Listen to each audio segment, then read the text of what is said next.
নির্দেশ দেওয়া হয়েছে যে একই স্থানে 3 বছরের বেশি সময় ধরে কর্মরত পিআরআই কর্মীদের বদলি করতে হবে। এরকম প্রায় 1100 বেশি কর্মী আছেন যাদেরকে এই মাসে ট্রান্সফার হবে, যারা 3 বছরের বেশি পঞ্চায়েতের বিভিন্ন জায়গায় পোস্টিং হয়ে আছেন, যাতে গতি আসে এবং এই যে দুর্নীতির যে অভিযোগ আসে, প্রায় ব্যাপক দুর্নীতি জেলা স্তরে, জেলা পরিষদ থেকে আরম্ভ করে পঞ্চায়েত অব্দি হয়, সেটা যাতে কম করা যায় তার জন্য এই ব্যবস্থা নেওয়া হয়েছে। সমস্ত গ্রাম পঞ্চায়েতের বিশেষ অডিট শুরু হয়েছে যাতে আর্থিক ব্যবস্থাপনা ও প্রশাসনিক সমস্যাগুলির চিহ্নিতকরণ ও সমাধান করা যায়। নিয়মিত অডিট হয়, তার ব্যবস্থা আছে, কিন্তু তারপরেও আপনারা দেখছেন এত অনিয়মিততা হয়েছে, দুর্নীতি হয়েছে। তাই বর্তমান পরিস্থিতিতে সমস্ত এই ৩৩৩৯টা পঞ্চায়েতে ইমিডিয়েট অডিট করা সম্ভব নয়। তাই প্রায় 10% পঞ্চায়েতকে আমরা বেছে নিয়েছি যেখানে স্পেশাল অডিট করা হবে কতটা ঠিকঠাক চলছে। প্রশাসনিক দক্ষতা বৃদ্ধি ও পরিষেবা প্রদানের উন্নতির জন্য কিছু গ্রাম পঞ্চায়েত ও ব্লকের সংযুক্তিকরণ বা বিভাজনের প্রস্তাব প্রস্তুত করা হয়েছে। ডিলিমিটেশন, যেমন বিধায়ক বিধানসভা লোকসভায় হবে, সেরকম আমরা পঞ্চায়েতে দেখেছি বহু জায়গায় 10টা 12টা আর সংসদ নিয়ে একটা পঞ্চায়েত হয়, আর এদিকে 24 ইত্যাদি নদিয়াতে 25 থেকে 30টা সংসদ আছে, মানে ডবলের 3 গুণ বেশি বড় জায়গা এবং জনসংখ্যা নিয়ে সেই পঞ্চায়েত আছে। সেগুলোকে ছোট বড় করে একটা সমতা আনার চেষ্টা হবে যাতে শাসন এবং বিকাশ ঠিকঠাক হয়।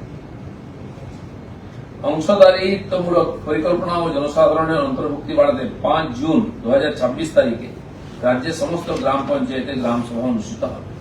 এই গ্রাম সভা বন্ধ ছিল কারণ যা কিছু প্ল্যানিং হয়, যা কিছু টাকা যাচ্ছে তার ঠিকঠাক যাতে খরচা হয়, বিকাশের সমন্বয় হয়, সেজন্য সমস্ত জায়গায় গ্রাম সভা হবে। কাল প্রথম গ্রাম সভার জন্য সমস্ত ভিডিওকে বলা হয়েছে, সমস্ত পঞ্চায়েতে গ্রাম সভা শুরু হয়ে যাবে কাল থেকে। যেখানে গ্রাম পঞ্চায়েতগুলি বর্তমানে কার্যকরী নয়, সেখানে জেলা শাসকদের নিরবিচ্ছিন্ন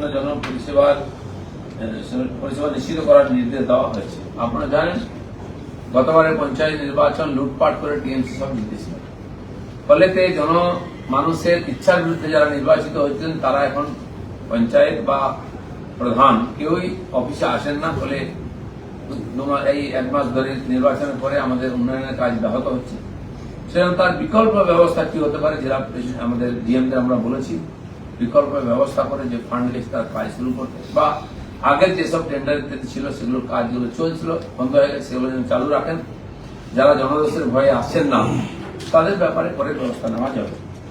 সমস্ত প্রধান গ্রামোন্নয়ন প্রকল্পগুলির স্বচ্ছতা ও দায়িত্ব বৃদ্ধি, সামাজিক নিরীক্ষা, অভিযোগ নিষ্পত্তি ও ডিজিটাল প্রশাসনিক ব্যবস্থার যথাযথ পর্যালোচনা ও সশক্তিকরণের কাজ চলছে। এই বিষয়গুলো আমরা জোর দিয়েছি যাতে পরবর্তীকালে একই ধরনের অভিযোগ না আসে। এই কয়েকটি বিষয় আপনাদেরকে বিজ্ঞপ্তি আকারে বলার ছিল, সেটা আমি জাস্ট তুলে ধরলাম। বর্তমান পর্যন্ত আমরা কি করেছি বা করতে যাচ্ছি এ ব্যাপারে আর পঞ্চায়েত ব্যাপারে কিছু জানাতে আপনার স্যার, ডিলিমিটেশন নিয়ে একটি প্রশ্ন, সেটা হচ্ছে এখন বর্তমানে আমাদের গ্রাম পঞ্চায়েতের সংখ্যা হচ্ছে 3339। প্রথম প্রশ্ন হচ্ছে সেটা বেড়ে কত হতে পারে, এবং দ্বিতীয় প্রশ্ন হচ্ছে এখন অলরেডি আমাদের সেন্সাসের বিজ্ঞপ্তি হয়ে গিয়েছে। আমরা যতদূর জানি যে সেন্সাস চলাকালীন কোন রকম থানা এলাকা বা আপনার এলাকা ভাগ করা যায় না। তাহলে এই কাজটা কি সেন্সাস প্রক্রিয়া শেষ হওয়ার পরে হবে নাকি কোনো বিশেষ অনুমতি নেওয়া হচ্ছে? আমরা সার্ভে করে নিই আগে, কতটা হতে পারে না হতে পারে ওখান তো ফটাফট তো হয় না। আমাদের কাছে তথ্য এসে গেলে আমরা ডিপার্টমেন্টকে বলবো যে এই আমাদের কাছে পরিস্থিতি আছে, আপনারা বাড়ান কমান বা এটাকে জুড়ুন কাটুন। সেই ব্যাপারটা পুরো খুলে দেখার জন্যই আপাতত কাজ শুরু হচ্ছে। আমাদের ডিপার্টমেন্ট থেকে আমরা করছি, পরবর্তীকালে এটা করতে অনুমতি না হবে। নিয়োগ প্রক্রিয়া শুরু হবে আপনি বলছেন, পূর্বতন সরকারের আমলে এই নিয়োগে প্রচুর দুর্নীতি হয়েছিল পঞ্চায়েত নিয়োগে।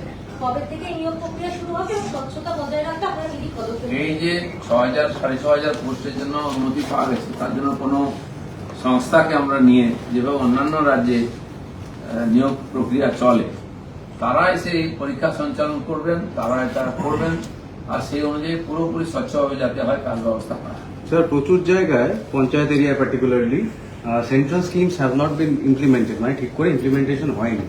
অনেক কটা গ্রাম পঞ্চায়েতই অনেক জায়গায় মেজর নিয়েছিলাম আমরা ব্যবস্থা, যে ফিডব্যাক আমাদের কাছে এসছে মনিটরিং এর পরে যে এই জায়গায় সমস্যা হয়েছে, সেগুলোকে ঠিক করার চেষ্টা হচ্ছে। এবারে সমস্ত জায়গায় আমাদের বিধায়কদেরকে যুক্ত করতে বলা হয়েছে।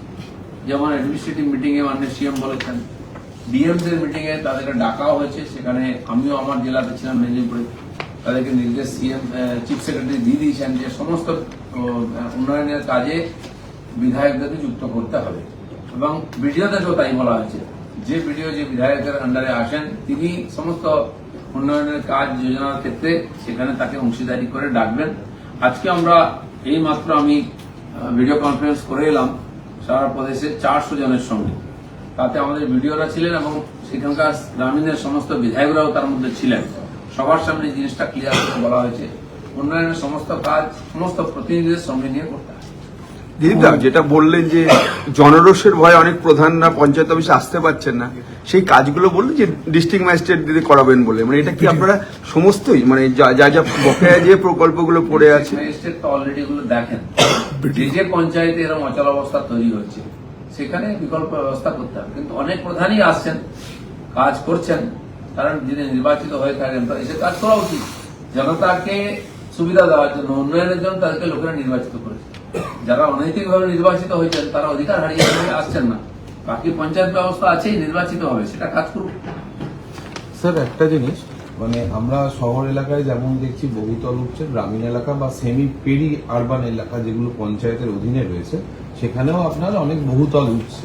তাহলে আমরা দীর্ঘদিন ধরেই জানি একটা চলছিল যে পঞ্চায়েত এলাকার যে বিল্ডিং প্ল্যান, সেই বিল্ডিং যে প্ল্যান তার একটা রিভাইভালের একটা প্রচেষ্টা নেওয়া হয়েছিল।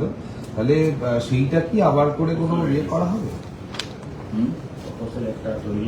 অভিযান আমাদের তরফ থেকেও আছে, এবং ইদানিং গত কয়েকদিনের মধ্যে অনেকগুলি সংস্থা এসছেন যারা বড় বড় হাউসিং তৈরি করেন। তারা চাইছেন রুরালে কম দামে মিডল ক্লাসের জন্য ফ্ল্যাট তৈরি করতে, সে বহুতল হতে পারে, অন্যভাবে হতে পারে।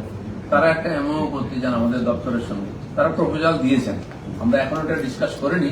আগের যে ব্যবস্থা ছিল আপনি দেখেছেন অনেক জায়গায় এরকম বিল্ডিং তৈরি হয়েছে, হাউসিং তৈরি হয়েছে, লোকালি বিডিওর জায়গা দিয়ে দেবেন তাদেরকে, পঞ্চায়েত যে জায়গা পড়ে আছে যাতে সেখানে উন্নয়ন হয়। বহু জায়গায় অনিয়মিত ভাবে বিল্ডিং তৈরি হচ্ছে, রাস্তাঘাট ঠিক মতো হচ্ছে না।